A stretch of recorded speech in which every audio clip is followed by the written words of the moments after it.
Papi says I was conceived on a Mexican beach called Playa La Misión. My parents took their camping gear in the summer of 1987.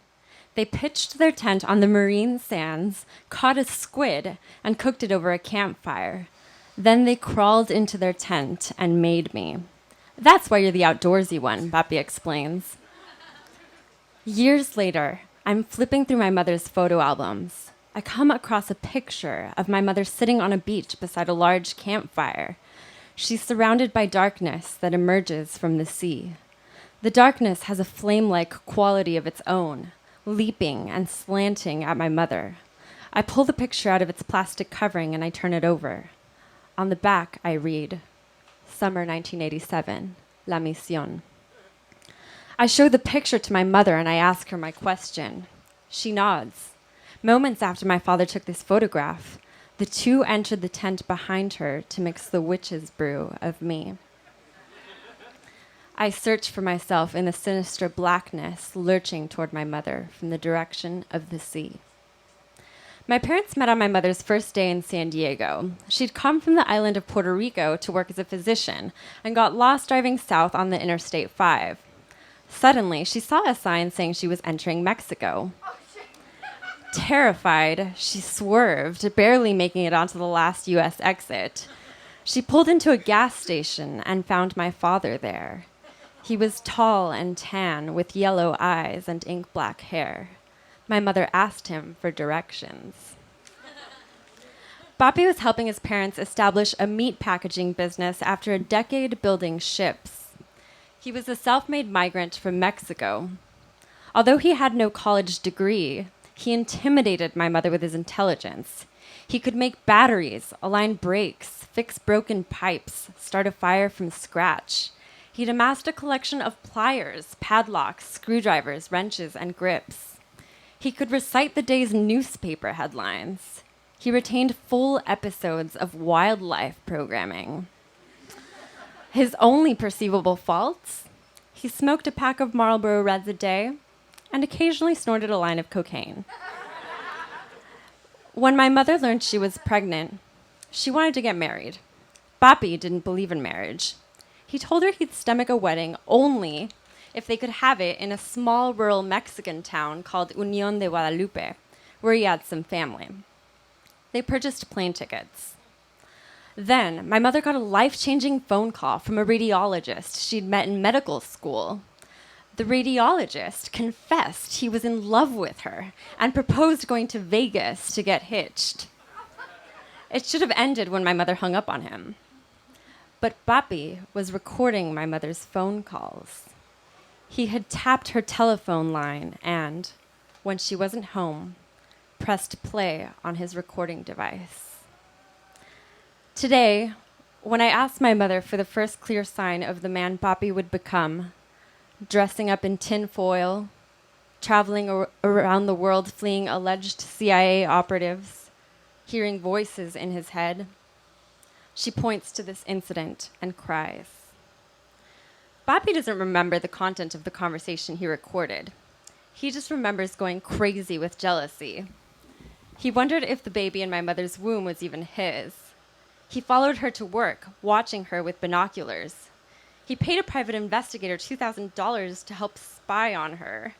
He took a pair of her dirty panties to a laboratory for analysis. He could never prove that she cheated on him, but he could not shake his suspicion. Why was she always putting on makeup to go to work? Why was she always coming home so late? Surely the radiologist had come. Papi disappeared for days. When he returned, my mother felt she had no choice but to forgive his volatile behavior. She loved him, and she was pregnant. My parents traveled to the Mexican pueblo as originally planned. Roosters scattered on the unpaved streets as they walked to the church. They spoke to the priest about their wedding plans. The priest shook his head. He needed their birth certificates. My father hadn't brought his. That night, one of Papi's cousins asked him why he wanted to marry such a skinny gringa anyway. There's so many fine, curvy mujeres here in el pueblo with nice big tetas. Why don't you just go for one of them? The cousin said. My father laughed drunkenly. He never brought up the subject of marriage again. Back in San Diego, Papi purchased a bulky Panasonic camcorder and began to film my budding existence. He was obsessed with recording everything. He zoomed in on my mother's bulging belly, on sunsets, on crows eating breadcrumbs from his hands. Today, decades after his breakdown, I search his boxes of VHS tapes for clues of the cause of his coming collapse. Was it truly biological, as my mother says? Or did the CIA really implant a microchip in his brain, as Papi has so long tried to convince me? Sometimes I toy with the idea of my father as a misguided prophet. Perhaps Papi inherited psychic sensitivity to supernatural stimuli from his great-grandmother, a clairvoyant witch from Zacatecas who communed with spirits. His homemade videos are filled with vague prophecies. One of the earlier tapes shows my grandmother teaching my pregnant mother how to cook tortilla soup in her Ocean View kitchen. "Now I'll make it for you," my mother says to the camera. Silence. "I'm going to make it for you," she repeats with a giggle, winking at my father. "Sunday. You'll see." My father turns the camera toward his reflection in the window against the nighttime landscape of San Diego. His body merges with the light particles and the darkness extending to the sea. Papi filmed my birth. He followed the nurse closely with his camcorder, paranoid she would switch me up with some other baby.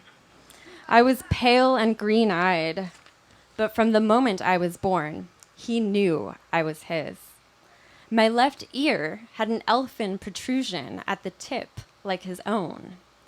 My father made it his mission to catch every milestone on film: my first bath, my first word, my first watermelon. He zoomed in on my strange elfin ear. He filmed himself repeatedly dunking me in a hot tub, delighted by my lack of fear. He filmed himself tossing me several feet over his head. He took pictures of me, balanced perilously on the ledge of a second-floor balcony. He wanted to immortalize even the most banal moments of my life. I suppose it's no surprise that destiny would have me do the same for him. In the future, I would become a writer. My first book would document his every damning deed, his every act of redemption. I had inherited from my father more than he could have known. I had inherited his consuming compulsion to chronicle. Papi came home from the meat packaging plant one evening, panting, pacing. "What's wrong?" my mother asked. Papi explained that his father his family had kicked him out of the business. It didn't matter that he'd built it. His stepfather wanted his biological daughter at the helm. Papi plunged into a deep depression. He started sleeping in a separate room. He stayed out until early morning hours. One day, he called my mother at work to tell her she should get checked for gonorrhea. Papi was sleeping with prostitutes. The confirmation of his betrayal felt like cancer in her body, but she could not crawl into a corner to mend her wounds. She had to keep working to support me. As if to atone for his sins, Papi toiled in the backyard for days. He built a cage for chickens and a wooden shed for compost. He stacked wooden logs within which to plant strawberries, potatoes, frijoles. He created a towering wire mesh trellis for tomatoes. The backyard became a labyrinth of crops and cultivating machines. Sweating, back bent over the earth, sawing and sewing and shoveling, Papi was building my mother her very own Garden of Eden. Among Papi's VHS tapes, I find a video of a garter snake devouring a mouse in an empty fish tank. "It's eating it now," Papi says with enthusiasm. The snake massages the head of the mouse with its lips as it gulps it down. At the end of Papi's footage, scenes from a nature show he'd previously taped take over. "Their flowering will be brief," says the male narrator of the Sturt's pea desert flower, "and in their urgent need to attract pollinators, they provide copious nectar." For some reason, I feel my father is trying to tell me something through these videos, that he has structured them precisely as they are for a purpose, that he has filled them with symbols I must decipher. But I find only foreshadowing and forecasts, more futile prophecies. In one video, Bobby sets his camcorder on the tripod and sits down next to my mother, who's holding my newborn sister on the couch. "Okay, I have to go now," he says. He disappears from the shot as if by magic, experimenting with the pause button on his camcorder's remote control. Suddenly, he rematerializes on the couch. "Oops, I forgot something," he says. He sits there smiling mischievously. "Okay, now I'm really leaving," he says. He snaps his fingers and vanishes again, leaving my smiling mother alone on the couch with the baby. Eventually, my mother kicked Boppy out of the house. Too many strange, frightening things were happening to us. Consecutive cars were stolen from her driveway. One was found on a horse trail, stripped of everything except a crumpled photo of me and my sister that had been burnt around the edges. We noticed strangers following us, watching us. My mother figured Boppy owed someone drug money. Boppy, meanwhile, had become convinced he was the subject of a covert CIA mind control experiment. He tore his new condominium apart, looking for hidden cameras and microphones, certain he was the one being recorded now. And then, as he had prophesied in his videotape, he disappeared. He simply vanished from the face of the earth. How strange and horrible that when he rematerialized 4 years later and shared his stories with his daughter, he would discover a new demon.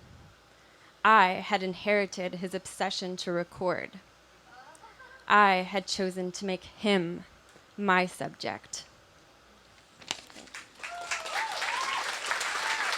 That's my first time, Jean Guerrero.